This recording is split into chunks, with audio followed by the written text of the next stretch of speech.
looked at a lot of different things, and I know there's StreamYard, and I looked at a few other things, but I think we've done probably about 800 shows on this format. I've only had a couple issues, never anything major, but it's pretty good. And the other thing I like about it is it keeps us under the radar. So we don't have everybody congealing on one site, because we did have some problems with censorship, through past, in our past. But yeah, so like, it's funny because people go, God, what happened? Your views are down. Well, it depends on what page you're looking at. But yeah, it's really under the radar. Like the Ike episode, I think, is around 75,000 views, but you can't see it because it's 20 here and 10 here. And yeah. So I was a little bit concerned because I thought, well, having them on alone might get us censored. Not that I really lose any sleep over it, but the funny thing was, the next morning I came downstairs and all 2,500 episodes had been deleted off Facebook. Ooh. My God. And I couldn't go live. And then I went and did a few things, came back, and everything was cool. So it was just an aberration. Okay, so we got, oh God, we're already, okay. We're rocking. We already got 30-something people in the house. Yeah. I can't play. Let's see if I'm just going to check. Yeah, still can't play any video. So no intro today. So this beautiful couple is going to do a little song and dance for us real quick. Oh, I love the energy. So yeah, this is this is a really great way to end the week, because number one, I don't know the guest, which is always a great place to enter a shared space. And then also they are a couple, which has been something that's been more and more prominent through 2020, and Morgan has a way of finding that energy, so I'm excited about that. And then they also mentioned something about sacred sexuality, and everyone knows I love that because we talk about it quite a bit. But yeah, so it's nice to sit, and you're young, which is great, because when I started doing this a few years ago, it was pretty much, let's say, 45 to 55 age group. You didn't have a lot of 25 to 35, or even, but there's been more and more of that infused. And I really think that's important to share that frequency and code, through conversations like this. So I just want to, formally, even though I'm not very formal, we're not really polished pros, but I want to, welcome you and thank you for coming in and sharing space and honoring us with your presence and being open. And certainly, open as you want to be. I mean, we respect your privacy and all. But yeah, I just want to say thank you. Welcome. Yeah, and thank you also, Todd. It's really exciting to be a part of the project here and seeing the lineup that you've had and the many conversations that you've had with so many different people. It's it's really a great honor to be here, and thank you very much also. Yeah, very welcome. I don't know which one of you is more handsome. She's beautiful. I'm handsome. There you go. Yeah. So you guys obviously have a synergy that's obvious. How long has this been going on? I mean, how long ago did y'all meet? And were y'all awake before you met, or was that part of the process? Yeah, well, we're just coming up to 2 years now, which isn't really a ridiculously long time, of course, but the productivity, the efficiency, the ground that we've been able to cover, given the nature of the union here, is just mind-boggling in a way. So we had both gone through different separate awakening journeys. My journey very much started, as does most people, with an investigation and an inquiry from the mind, from the mental plane. Still, it's the personality questioning its own patterns and doing some of that initial shadow work and all of that sort of thing. But there came a point where there was a deeper call that was happening, and in that process there was a very extreme, very full-on crucifixion. I would say a crucifixion of the personality self. And I don't mean that the personality disappears, of course, but a very significant switching point where where the body and the mind was no longer being run by the personality conditioned consciousness, and it was very specifically switched into, like it felt like a penetration by spirit through the heart. And in some of the esoteric teachings, they call this the path of the heart through the sutrama. It's accessing consciousness directly through the heart. And of course, many people, including yourself, probably many of your listeners, know sort of what I'm talking about. But there's different phases to the opening of the heart. There can be the coming into soul and universal love and soul awareness, and kind of that return to the divine child. Yeah. But there's a deeper layer, which is where spirit itself, as a transcendental force of lightning, enters and crucifies and opens completely in to out. And so in that, there was a very quite frightening, excruciating meeting with the dweller on the threshold, the shadow self, that fundamental lower nature controller. Yeah. And James had gone through a similar thing, both being initiated into that process through life crises, as many have also experienced. And so what had happened was we had both, in our own paths, awakened to the flame of the sacred masculine. Yeah. And in that surrender to God completely, that inner devotion of, I will be willing to sacrifice anything of my lower nature that is not in alignment with that highest truth. Make a commitment like that, from my experience, of course, life brings you that opportunity to, for us, it was an invitation right away into a container to really dissolve and melt. Yeah, and just one thing on that with regard to us coming together was actually both of us giving up on the prospect of ever having a relationship again. Like, we've both gone through difficult relationships and we got to this point of letting it go completely. And then all of a sudden there was something that brought us together, but it was in a way very unfamiliar. So, yeah. And this, of course, is when it becomes not just a soul connection, not just soulmate, but somehow deeper. It's even more primordial. It's even more prior to any kind of individuality, even the individuality of the soul. And I can say that there was nothing in my wiring on the human level that was a match for James, and vice versa. We had been wired for a very different kind of person.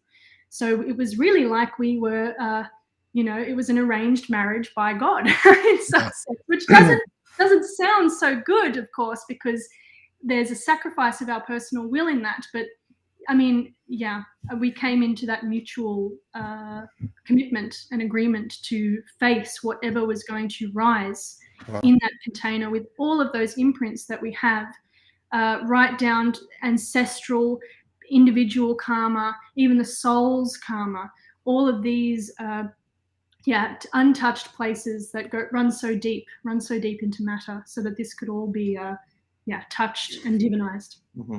Good gosh, I'm cutting this part out and put it in the remix. That was a great synopsis of the pre-connect, or the pre-physical connection, and just really encapsulated everything. Just like, I got to sit with that for a second. That was really interesting, because, like, there's certain characteristics, I've probably done about 70 couples now, on the show, and there's a lot of similar characteristics, just as there is in the individual journeys. A lot of people have the same kind of storyline, but one of the things that I've heard a lot of, and Morgan and I, it's the same for us, and that was, we both said, if it can't be absolutely perfect, then I'm not interested. We both were actually celibate. I was celibate almost 5 years. She was celibate almost 4 years before we ever met. And I think that says something energetically. It's the same thing you were saying. You were saying, I'm not going to chase that anymore. And if it comes, it comes. And then I also picked up on what you were saying too, how there's a providence involved, divine will. Something's going on, which, I know when we met, I knew right away. She knew but didn't admit it, I think, at least for a couple of weeks to herself. And then about 2 years later, after we got married, to me. But that is that there's some kind of force that's working with you. And it's a little bit freaky at times, right? I kept telling myself over and over, this is too good to be true. Like there's, she just fits like a glove, and this was 17 months of a virtual relationship, no physical. And, but I kept telling myself I'll accept this. I accept this.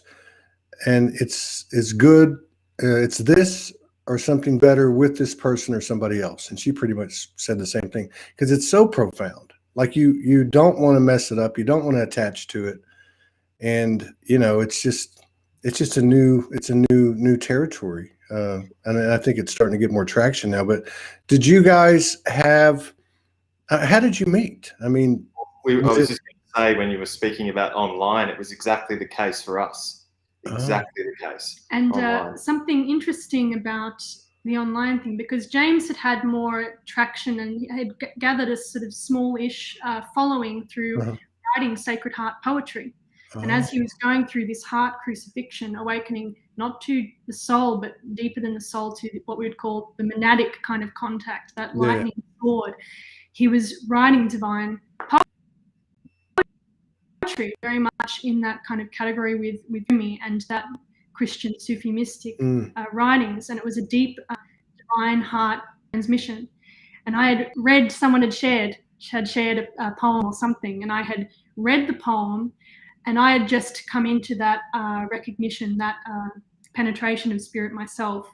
And so there was a strong recognition of the spirit point from which the speech was emulating. And then it was just a drawing that happened there. And he didn't respond at first. There was just a little small contact. And did you message him? Did you bust the move? Yeah, I messaged him first. I just, yeah. Reverse. So divine feminine, man. It's a new way. Yeah, go ahead. Yeah, and it was just a complimenting on the work and just saying, this is really touching me right now, and this is very much speaking to my experience. And actually, talking about synchronicity and, the will of being itself in support of these sorts of unions, an older gentleman who had a beautiful sort of surrendered transmission as well, who had known James, had seen me interacting with some of James's posts, and he went and spoke to James and said about me, and I had never spoken to this individual, but he said to James about me, this is an amazing individual. And so he kind of just gave that little push. I mean, you don't know how these things work, and yet they just seem to kind of spin into that alignment. And then it was like we had one text conversation, and then and it was just, online, without even having yet even like a face-to-face conversation or like a digital face-to-face. And it was brilliant and terrifying. Yeah. Terrifying because, again, there was no, and like we had said, we had both given up any part of the individual that was seeking or had preference on relationship. None of that was relevant anymore, because we tried that and it failed miserably. Right. And many people are being initiated now through that experience, especially women, I would say, but women and men too, with that, the feminine aspect of the relational. It's like the union within existence, within form, within matter, the embodiment, so sort of the feminine wisdom here. But yeah, and then that was done. It was like we had a wedding in a way in the transpersonal realms. Mm-hmm. And there was just this sharing of what felt like fire between us, and I was just feeling fire and heat through my body for probably 2 weeks. It was like a 3-week burn, and a burn together. Like seriously inflamed. The cells were inflamed, and I had already that heart crucifixion. I had been touched by the flame, and then it was just this round, and it was very rapid downloads of like preparatory wisdom.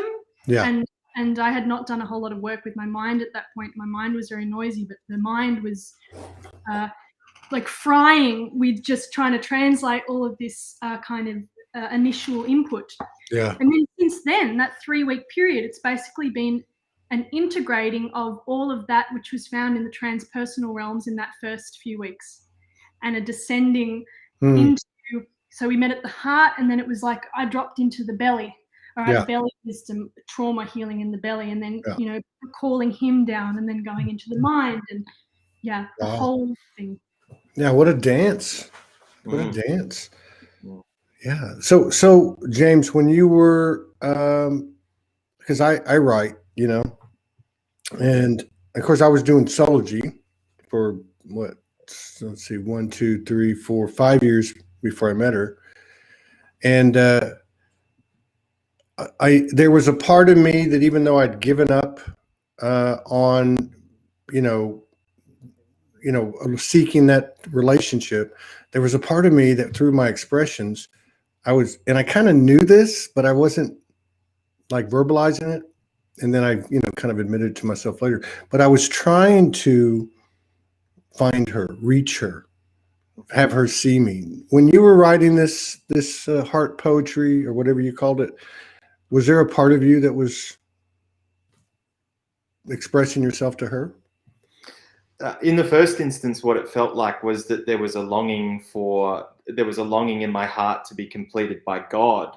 And actually it was the masculine that I felt completed by first. So there was something in me of this cry in my heart that everything and anything, I don't care about the personal self anymore, I'll sing.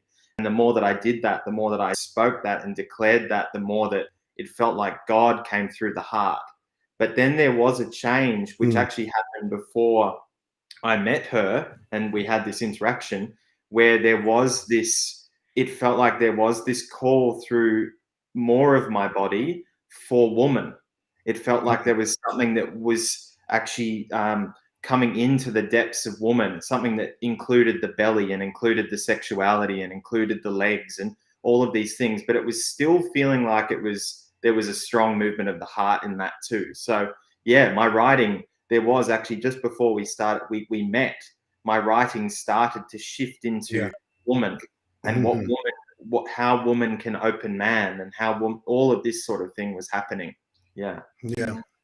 That's similar to my experience. And I started because I was writing I don't want to say general stuff, but it was all about the I am soul, pain into, wisdom, and, suffering, and alchemized into expansion. And then I went through this period. I don't know. I did about 1,500 meetings, and probably 30 of them, I just went through this period right before we connected, where I started writing about, what people call twin flame, which, and that was a big part of it.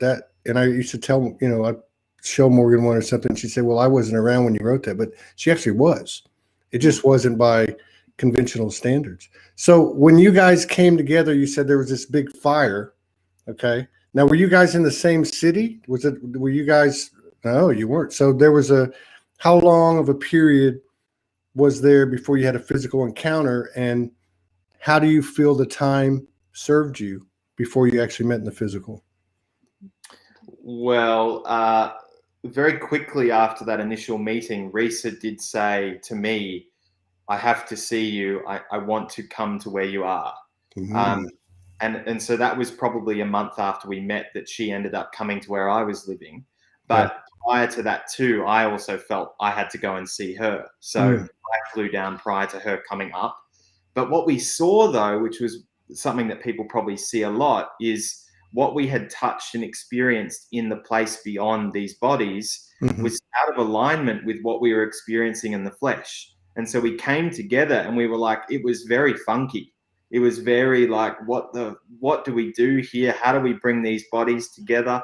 How do we relate in this way together? And so we started to see that there were a lot of difficulties. There were a lot of difficulties that we had to work through. Yeah. And again, because we were not wired for each other at the human level, and even I would suggest at the soul level almost, it was like something even prior to. I had what I'd sensed to be soulmate connections in my life. Right. in other places, but this was like not even, there wasn't even soul recognition. It was just something so much more primordial, even, and the initiating impulse. And so what that meant was that, yeah, just as James was saying, like that divine union was just, it just brought up all the ways in which the human vehicle was disintegrated, which is of Right. course what it's meant to do. Right. But so we had, you know, he came here for a little bit and it was very intense for a few days, and then he went back home, and then, you know, we had like a 2-week sort of cocoon together in his city, and it was just so intense. I mean, we were basically horizontal for most of the time because of the level of pain that had been brought up in the body. We were pretty much dysfunctional, you know, barely getting to basic functional acts of care, just because the intensity that was brought on by the union really ignited such a full-on purification and a really rapid bringing up of everything. And so it was still some months in that first initial phase where it was like too much to be together physically. It was like we were unified up there, but we were doing this preparatory work, coming together occasionally in the flesh. Yeah. But I mean, talking to each other every day online and doing the process work, and oh, now this pattern's coming up and this pattern, and all this, like, you know, mother wound or this father wound. So I mean, we were working with each other constantly, but it's just so fascinating. And this is the invitation that we have with the online sphere today, is that, you know, we were not ready to, we were not incarnated enough to be in the flesh yet. I got you. So, That's interesting what you're saying about the human to human, because so Morgan and I think we've always gotten along. You know, everybody has their, especially on this journey, you know, I mean, but, you know, as time goes on, it's just smoother and smoother and smoother. And so last night we had a particularly incredible, it was very good,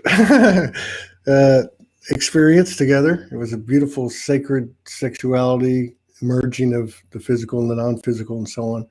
And I remember last night, because in those moments, and we can talk about this in a little bit, there's such a multidimensionality involved. You know, all of your aspects, or many of your aspects and her aspects, are involved. And I remember saying to her last night that the hardest connection, and there was probably like 10 words said the whole night, and I probably said 9 of them. But I said something like, you know, in other words, I realize now that the human connection is the most difficult one. Not that it's difficult, but that it's not like the rest of them. The rest of them are just like this, you know, in the ethers, in the other dimensions, you know, which I've seen many times. I mean, we're just like, you know, peanut butter and jelly.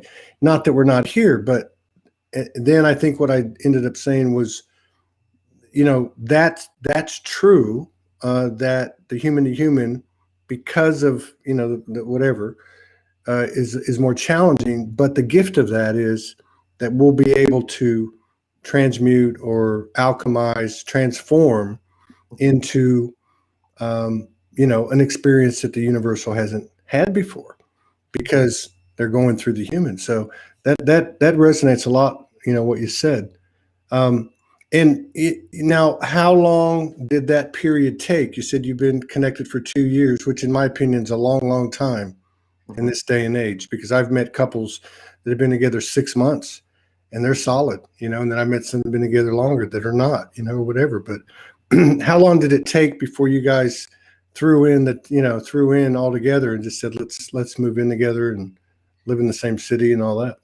Pretty quick. Oh, it's probably the 8 months in, 9 months, about that. And that was like, we had done the preparatory work, and then it was just, together constantly. And that's basically been the case ever since. And it brought up a whole bunch of new challenges. But again, that's sort of incarnating enough to, okay, now we can be together in the flesh. And that real radical meeting of all of these different aspects coming up. And as you mentioned before, something about the flow and the beauty and the harmony that is possible. And it's just, that's increasingly the experience. It's not that there aren't challenges, because every time there's a deeper drop into the humanity part, a deeper drop into the incarnating into matter, into the feminine principle, bringing the union down into the mud where it becomes rooted, and the divination of matter, the proper union of him and her. Yeah, every time there's a drop, there is new challenges and new ways in which the pain of the feminine emerges, and then new challenges for the way he has to come in as consciousness more. And it's always a friction point. There's always a death wanting to happen, always a letting go of the self, always a meeting of the fear, always a touching the resistance and wearing that down. Yeah. And yet, you know, even though those processes are challenging, the commitment and the capacity has matured enough that there's a harmony present even through the disharmony. Yeah, and what I'm seeing with the relating is the more that we work through those parts of the human conditioning, my conditioning, her conditioning, I start to experience what comes through this being as more of the masculine principle. In terms of the kind of, we could talk about this in terms of sacred sexuality or making love. Right. And then what I see is not Risa, I actually see the feminine principle coming through her body. Yeah. And then what that feels like through, as the masculine through me, is this burst of love to love woman, no matter what, to love her deeply. And this is the fascinating journey of it. And no wonder you guys are on today. Yeah. Go ahead. Yeah, I mean, the nature of you know, reality is very androgynous, of course. A woman must integrate her masculine, a man must connect and love his feminine. But what we do see in the process of coming into matter, coming into the body, is that, and it's kind of a paradox, because this happens as a result of disidentifying from your body. In the revelation that I am not the body, I am not the female body, I'm not Risa. The revelation that he is not the male body. Like that opens consciousness up to make it incarnate even more. And in that, paradoxically, the essence of nature, the essence of the body, like the rose, like the lily, comes forward really fully to live out the fractal embodiment of those universal principles. Yeah. So we unified at the heart, sacred masculine, and then it was like deepening for me into that womb and opening and meeting the she and bringing that up from the ground. And in him meeting his earth, his woman, a stabilization of the masculine heart, of the protector, lover consciousness. Yeah. Yeah. Yeah. That's again, you know, like one of the things that to me, the sacred sexuality is the purest representation of the energetics, right? Like that's like the concentrate, you know, everything that goes out, I don't mean diluted in a bad way, but it's mixed up with other elements or whatever. But that's such a solid, concentrated, energetic field. It's just the two, right? Like just, and so like, I get what you're saying, both of you, because it is like everything, there's levels. And I remember like last night, learning at a higher level, at an expanded level. And again, the two being together, being a metaphor of the energy, right? And so in the dance last night, what I got was, you know, and again, this is a physical representation of an energetic situation. So in typical, you know, in the typical past we're all used to, the man is what? He's dictating, he's performing, he's, you know, he's mechanical, he's straight lines, right? And as time has gone on, I've gained more and more sensitivity to her. And again, her being the feminine divine, you know, that is the mother goddess, that is Magdalene, that is Morgan, you know, they're all one and the same. So what I'm getting at is I hit a level last night, which has got to be not something just specific to us. It's got to be something that's become more available because of couples like you. And that was that I almost totally removed that offensive, not offensive in a bad way, but you know, the directing of the encounter, and allowed her to, you know, not to dictate it so much, because that's not really what the feminine's doing. It's just more of a flow. more of a natural thing. And, you know, for a man who's been conditioned, you know, at 59 years old, and, you know, you hit a certain level of stimulation or whatever, excitement, and you want to just, you know, like a tiger, like a lion. But that's one of the things I noticed, and it came through really big last night, where it really is an equality. But in order for you to have the equality and for him to feel the essence of not just her being in movement, but his own, he has to back away from all that programming and that conditioning. And I think both of you really just said the same thing, what I just experienced. So there's no coincidences. Mm-hmm. Now, have you, it sounds like the both of you were kind of like at the same place. And I don't mean level, because if I look at Morgan and I always told her from the day I met her, you know, you're an ET and I'm from the earth, right? So there was a lot of polarities, which I'm sure you have, but in terms of intel, it was two totally different trips. You know, I'm dealing with the plants and the trees and the elementals, and she's dealing with the galactics and so on. But it sounds like you guys were kind of speaking the same language. It sounded like you had a very conscious coming together and progression. Were you guys talking about this from the get-go, about what's going on and what you're feeling, and you know, and you know, the different things that occurred? Yeah, I mean, it just had to be a radical honesty and a complete relaying of what was happening. Yeah, we met in the most transpersonal realm, and like I said, it was something deeper than the soul even. And when we're speaking about soul, there is still there is the soul's gifts, there is the soul's orientation, there is the soul's kind of the lineage, or like whatever is there. And it's not that there isn't soul present, but the meeting came from something even more primordial. And if we're talking about spirit itself, we're talking about the origin of all forms, which precedes all forms, which is why it was quite frightening, because there was nothing at the individual or even soul level that was like naturally resonant with one another, but we were resonant in our devotion to God, in the commitment. Yeah, and the thing that just to speak about what we were sharing, it was this willingness to give up everything for spirit, and that was it, and just letting everything happen that needed to happen, everything unwind, even if there was pain, difficulty, everything, just letting it all go for the sake of that together. Yeah. And of course we have different leanings at an individual level. We have our different sort of personalities, soul expressions, yearnings, gifts, talents, of course.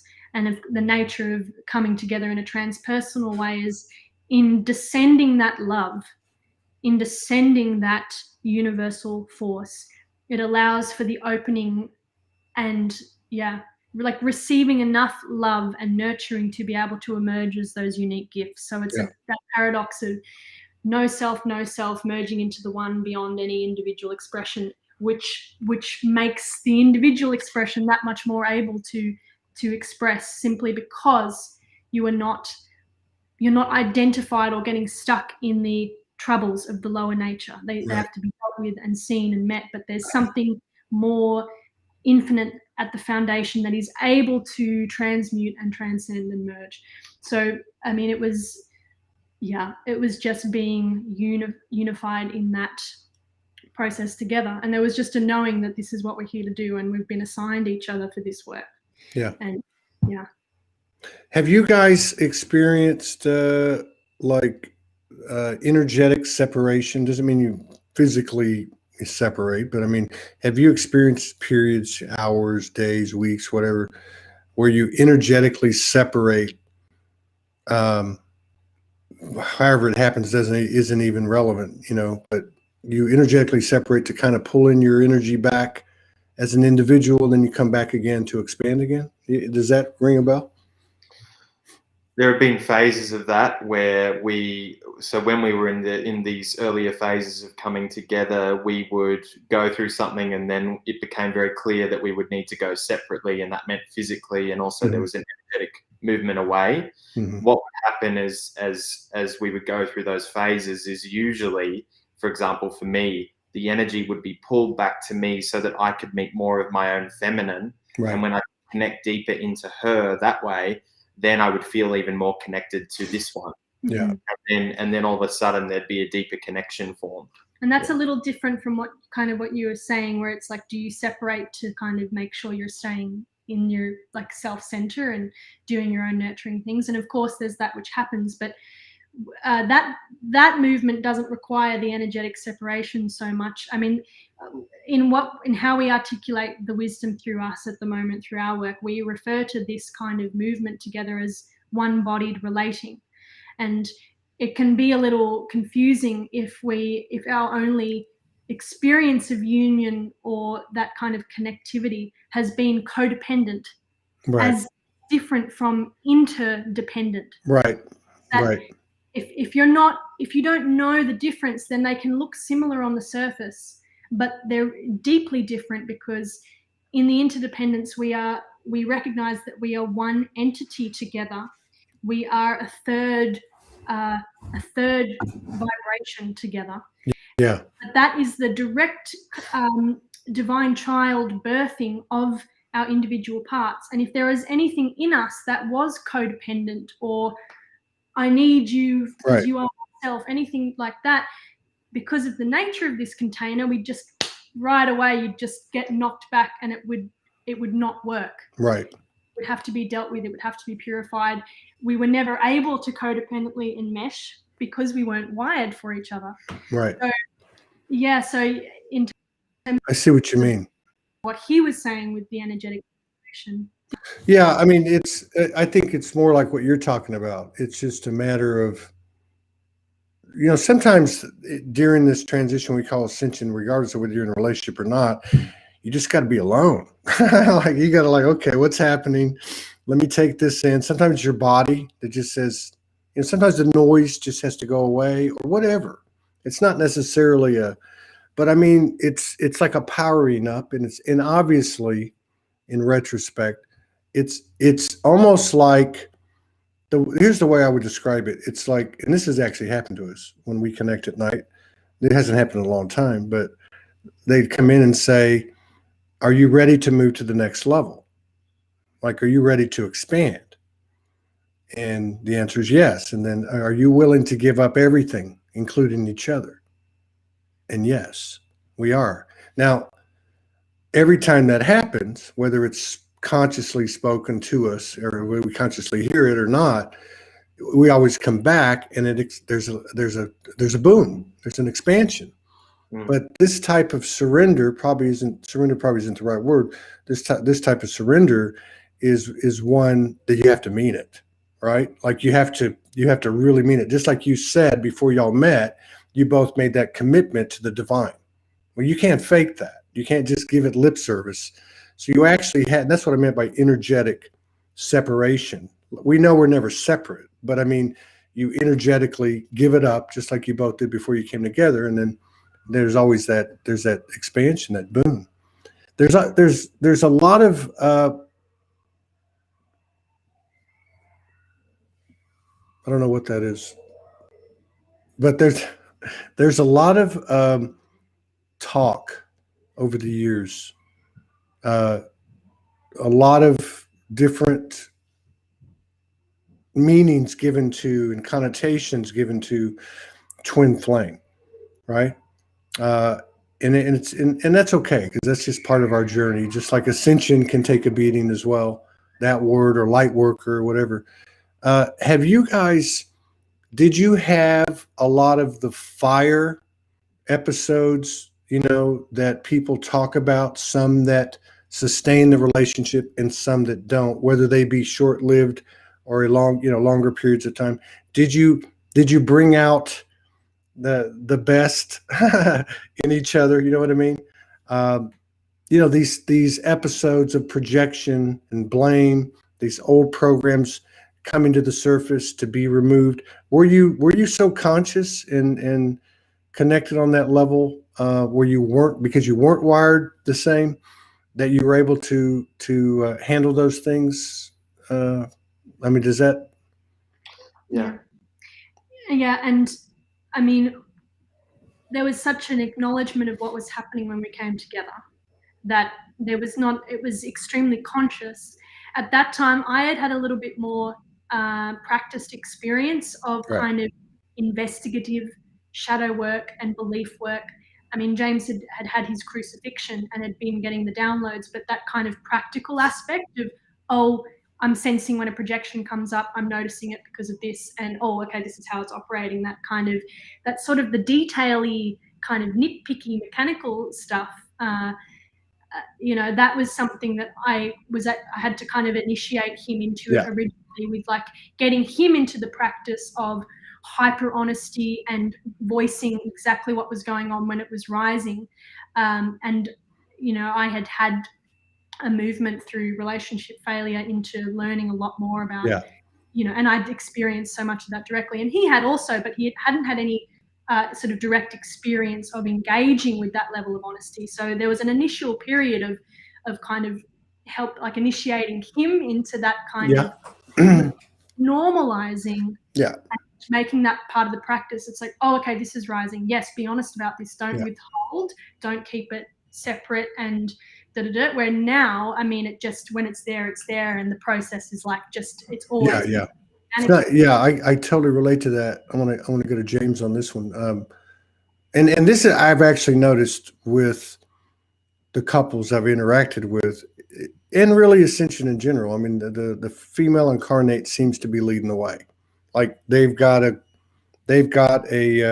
women's intuition. You know, they've got like this connection that we're more connected to the earth. I don't know how it works, but it was very much the same thing. I was not familiar with modalities or processes or even the talk. I was just more of a creator, you know, let's go make a video. Let's go write a poem. Let's, you know, I didn't have that, which sounds like what happened with you guys. James, were you able to understand her? Because I know the first time Morgan came at me, she's like, oh, you know, we need to look at this. We need to look at that. And I'm like, hey, what are you picking on me for? You know? So I went into defense, and it wasn't because it was more because I didn't understand any of it unless my shadow. Granted, there was shadow, don't get me wrong, but I had no idea. I thought Ascension was just go out and shine your light, you know, and you know, everybody's going to see it and it'll be contagious and you did your part. I didn't know it was all this digging deep into all the BS and the shadow and all that crap. And so I struggled with that. I admit that. It took me a while, but how did you respond to it, James? Were you able to pick up on it quicker than I did? Well, great question, by the way. There was a lot of process in that, and I found that when she would bring me reflections and things to look at, much like what you're saying, there was a rejection, there was a turning away from what she was saying, and part of that was because I didn't really get it.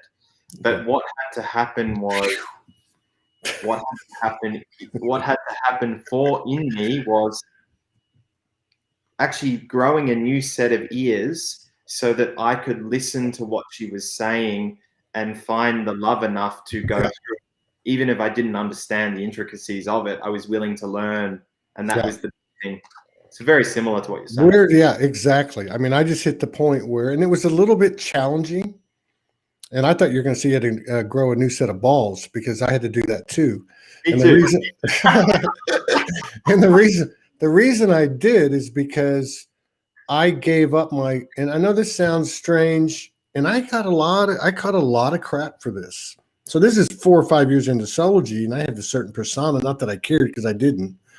But when I met her and she came over for the first time, I started getting these messages of, you're giving up your power. And, you know, literally someone said to me, where are your balls? What's happened to you?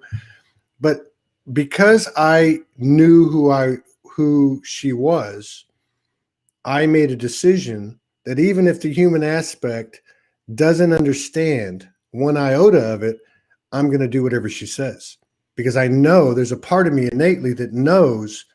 Like I told her, I remember telling her this a couple of years into it. It was it took me a while because we weren't together all the time. It was 10 weeks and then apart 9 months and then together 12 weeks. But I remember telling her from the get-go, I know who you are. I know who we are. This is day one. Mm-hmm. And later on, I reflected and said, but I knew I didn't know how to get there. I knew you did, right?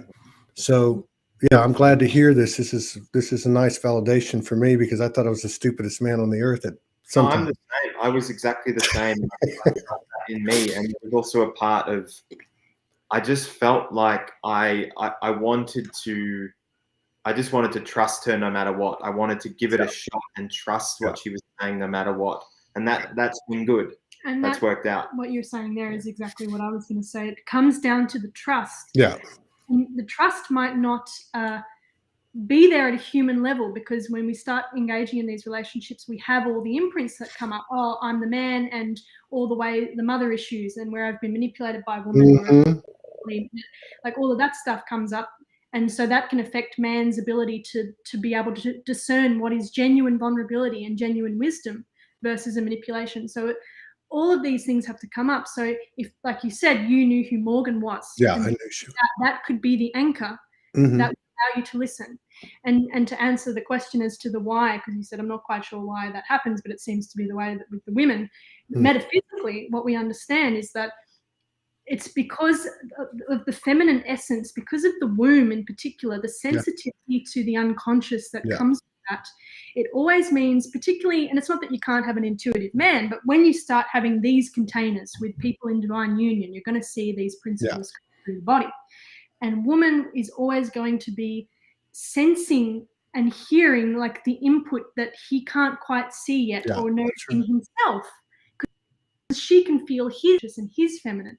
And so what you said about coming into the balls, it's like she is bringing him down into his balls to emerge as the manhood. But in the initial phases, he's not going to like hearing that because of the false security of the male ego, which is like keeping itself safe from meeting, of course, man's own vulnerability, his own tenderness, his own wounds, which are also the gatekeepers to his manhood.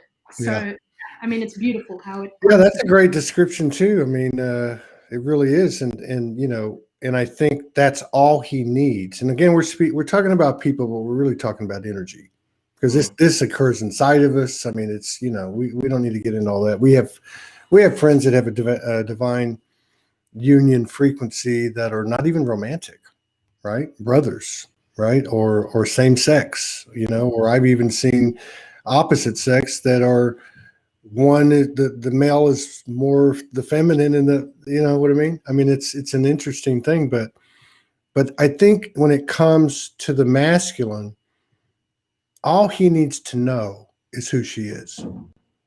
That's it. Because once he knows who she is, there's not a damn thing that's going to stop him. He's either going to make it or he's going to die trying. And then I think what you said is very true. She sees things that he can't see, and it also works the other way. But the other way is less important, because we're talking about earthly functions, and we're talking about more the human part of us, which I see coming into play now. It's starting to come into play now. There's things coming into play now where I can look at things, and I've always went, okay, I get the rhythm of her now more. This is where I can, through my energetic example, where I can assist or I can merge with her. But that first part was the most important part, because the second part wouldn't happen unless she remembered, So, that's another great validation. Now, the other thing about the dance and the journey of the male, well, in most cases, the male incarnate, female incarnate, is she also understands sacred sexuality. She is more in touch with it. Women are more emotional, men are more physical. I mean, this is not rocket science. So now we move into this ascension period, of this transition we call ascension, and the things that we're describing transferred into the proverbial bedroom, because we know sacred sexuality isn't just, you know, the type of intimacy that we think of in 3D, you know. But in that regard, I found that and I have to ask James this, but I found that that also went into the proverbial bedroom. All the performance, all the expectations, the things that we thought had to happen, like, you know, orgasms, ejaculation, you know, just all this programming had to go.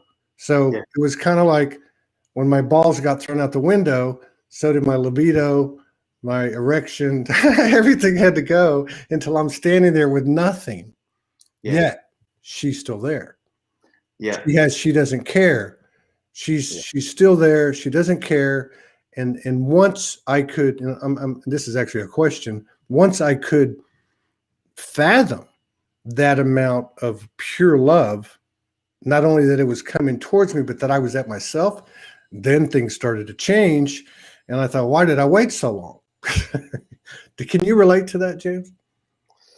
Yeah, I think it's beautiful what you say, because I've had to go through, and I'm still going through, a lot of this, a lot of control, a lot of expectations of self, a lot of ideas, culturally conditioned ideas around sex, around what it is to do that, and to actually go all the way back to parts of me that feel like a little baby when it comes to this, that feel like a little boy.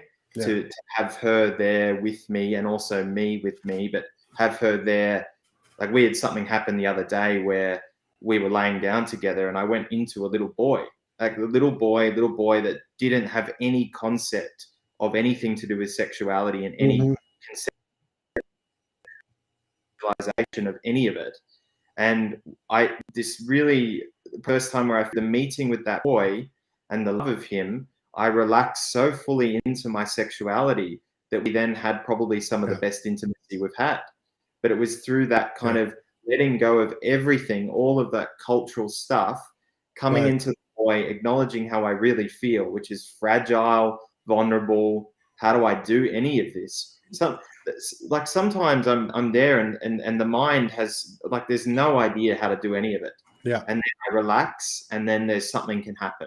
And it's a complete rewiring of it all. Yeah. Reversal of the biography, meeting the entire timeline of what has happened there. And of course, when we speak about the sexual energy, we're talking about the relationship to your most basic relaxation into yourself. Yeah. That is the life energy. That is the baseline of the joy of the human being. And it doesn't actually have an object in its inherent nature. And of course, little children are like that before the kinks happen. Right. And sometimes we get the kinks early on because of, you know, parental stuff or abuse and all of this. So, like you say, you were stripped down all of that identity around, basically around the genitals, like all the way in which there's all of that has to get emptied out. And to bring it back to something you mentioned before this particular tangent, where you were saying that at a certain point you were able to see Morgan and see her patterns and bring, and then come in as the masculine wisdom to support in that. Yeah. I mean, that's exactly what we've experienced, where initially it was me as woman initiating into a proper kind of capacity for the meeting of these things. And then at a certain point of his dissension into himself, the man started to come forth as that archetype, that essence, and would start to open and meet me in those places, and open me as the woman body, where all of those issues are as well. And and also on the sex thing, what I feel happening now is it's a movement. Like, the sexuality is a movement coming through the heart rather than the genitals. Absolutely. Yeah, it's like I'm the attraction and the arousal comes through how much I want to love her. Yes. Like, and then the body comes, it's a different energy. Yeah, it is. Yeah, I'm fresh off of one of those episodes. I'm feeling this is a perfect collaboration. And I make jokes because I'm just a little kid, but it's very true. What you're describing is something that needs to be talked about. I think particularly for men. Somebody told me the other day, and I hate to make that distinction, but if she led, then he's bringing something to the party after a certain point. And I think it's important to talk about it. And I think there's more of a challenge there because we didn't have that intuition, number one. Number two, we had this conditioning that came from a different direction. It's one thing to make a choice and say, no more of this, I'm taking my power back. It's another thing to say, no more of this, I'm giving my power up.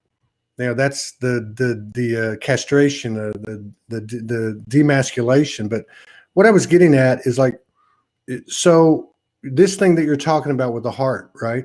Yeah. Where your fingertips have 1,000 eyes and 10,000 fingers, there's all these amazing, what would seem to be non-physical attributes and qualities that start to come into focus when all that stuff gets removed. And I can remember now, I can tell you now, when we come together, there's no talk anymore in my head. Oh, you need to do this. Oh, you're not good enough. Yeah, right. Yeah. It's all gone now, but it hasn't been through a discipline of, let's say a Zen meditation. Oh, you came, you're gone. You came, you're gone. It's not been like that. It's been what you talked about. It's been this relaxation, this, and what you also talked about, James, being vulnerable, not resisting it. And then you get into situations where you can have, let's just use something people are familiar with. You can have a full penetration and not move. And not move for 15, 20, 25 minutes. And it's mind-blowing. Not only is it mind-blowing in the physical, but you've got all this dimensional stuff going on, right? And I really think that one of the exciting things about what's happening now is this sacred sexuality, which is not just confined to what we think of as romantic sexuality, is actually a frequency representative of the Trinity energy. That third energy is created. You mentioned Rumi earlier. He wrote about that. He wrote about when two people come together, whether there's a physical or not, a physical baby or not, there is a third energy produced, period. And that's a very important thing. But I think what's happening, these experiences are being anchored into the earth through this description that you're giving. And then it's expanding, through that invisible to the human, holy divine matrix, new matrix. So it's a fascinating proposition when you think about the power and the creativity behind it, the creative power. And like, I'm going to tell Morgan, or she told me, I don't know who said it first. She probably said it first because she's a bit smarter. And all you got to do is love me. I'm like, oh my God, this is the easiest job in the world. I mean, sign me up, like that's all we got to do is love each other. Whoa. And the thing is, we don't even know what that is today. We've like dipped our little toe on one foot into the water of this vast ocean. And that ocean is nothing more than, just a huge multiplication, exponential expression of what little divine experiences that we've shared, like you have. It's amazing. Yummy. Yeah, Yummy is right. Yeah, Emmy's right. And this is why I sometimes feel to say that when relationship is it's not a casual thing. It's not just something that it's not a casual thing. It's not a light thing. It's something that there's such a deep well of potential that is there, and it's not about being serious or controlling about it, but it's a sincerity. It feels like there's such a sincerity in what can happen between people when they come together like that. Yeah. And it's the return to your deepest nature. I mean, and of course, we're dealing with the eons of the separation from that nature, which is why the fundamental simplicity of what we're talking about, because it is simple, so challenging. And so woman is bringing him into himself, which is the heart. And we're saying about the purification of the sexuality to where it becomes the animal is unified with that heart. Because if it's not about shaming the animal, but if it's just the animal, it can be a taking or a domination, and That's it's a play of power. Or it's a mental game or something. But when it comes into the heart for man, then it's that acting out of the gift of consciousness of the love that he has for her as his basic essence. And for women to come into her deepest receptivity and the nurturing and the openness and that whole vortex of the magnificence of creation itself there. And I mean, again, it's the simplicity of returning to our deepest nature, and yet it's still something that's it's still hard for people to get to that point, to be willing to be daring enough to jump into that well. I agree with that statement. I would say that about myself.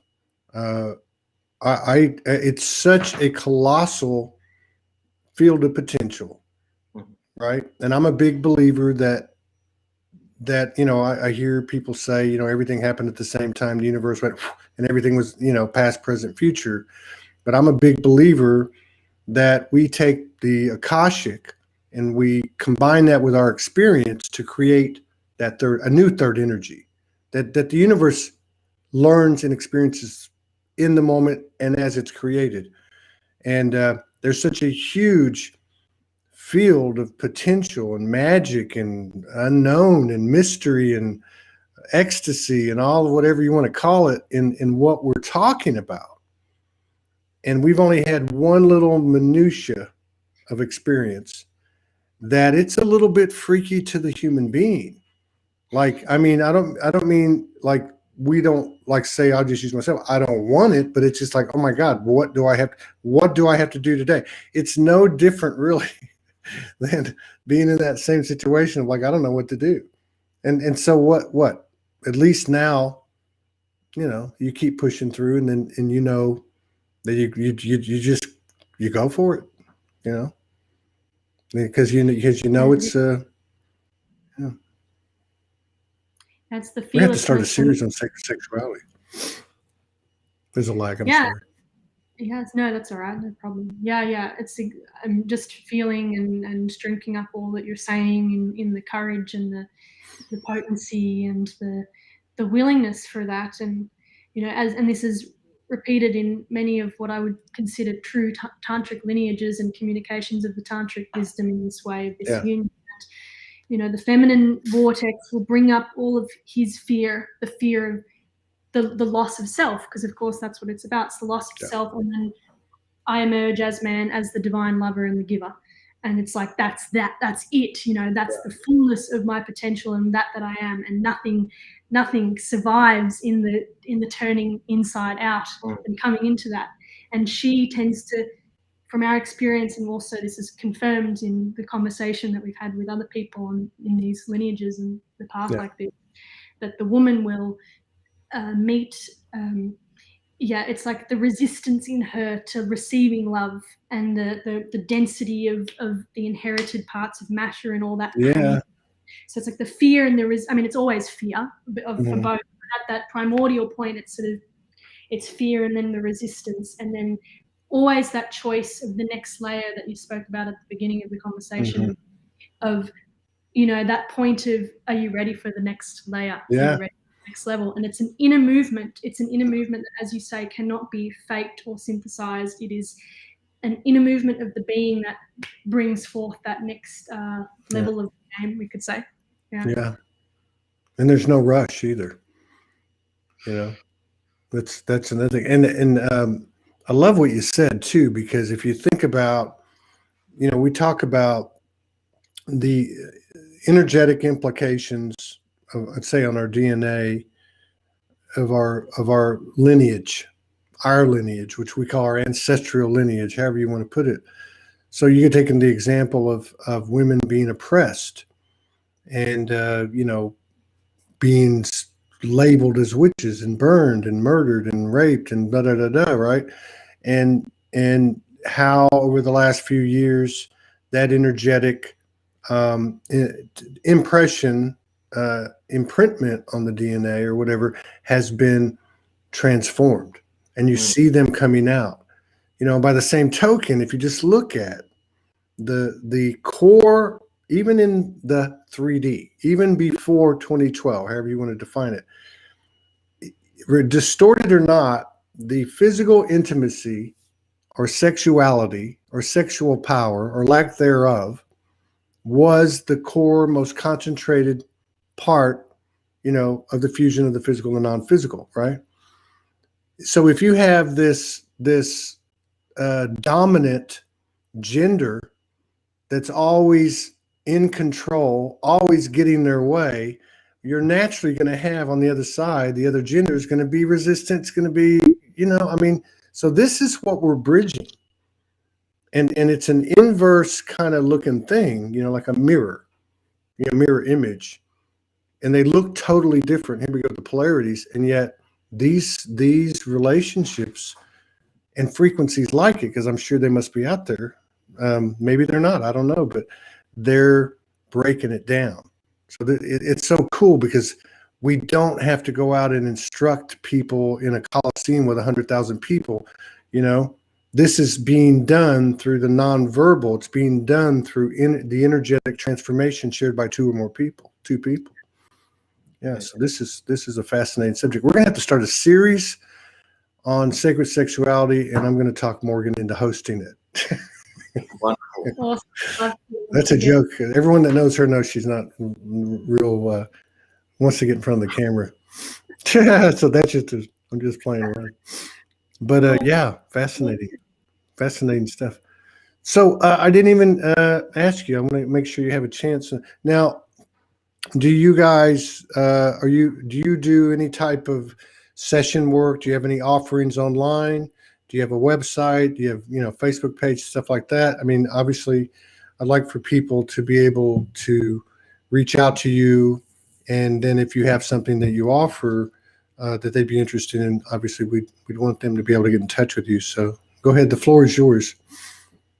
Well, we call it core integrity. So core integrity as in getting to the core essence of the human being and helping people to do that, and doing that in the form of the relating as well. So we do a lot of one-on-one work with people, couples that are doing what we've done or in the process of that, and helping them through whatever challenges, whatever opportunities are there, helping people to incarnate these principles of the masculine and the feminine, understand that process a little bit more in a more detailed way.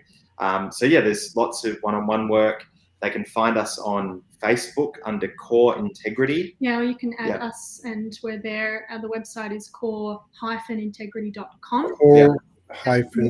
Oh wait, that's your website? Core-integrity.com, and we do individual sessions. There is a community option as well. Okay, where people want to dive deep together as a group and experience the group morphic field as well. That's an option for people that want to take the connection deeper, and that's for a small nominal monthly fee. Okay. Yeah. Okay. So you got core-integrity.com. We'll put that on all the platforms, and Core Integrity on Facebook. Right? Facebook, Core Integrity on YouTube as well. Oh, Core Integrity on YouTube as well. Okay. Yeah, this is really really good. I enjoyed this. Thank you so much. Yeah, this is very cool.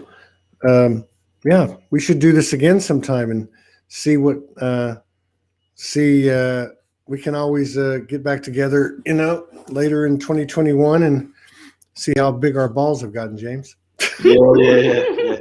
Thank you, Todd. Yeah, it was really awesome to meet you, and just thank you for all the listeners that have tuned in. Pretty steady view count, which I think says something about the fan base and how people enjoy your show. And it's been beautiful to connect and share space together today. So thanks for the service you're doing here. Thank you very much for doing this. Yeah, you're very welcome, and thank you for honoring us with your presence and being so open with us and having a nice discussion. All blessings to you both and all your endeavors. Thank you.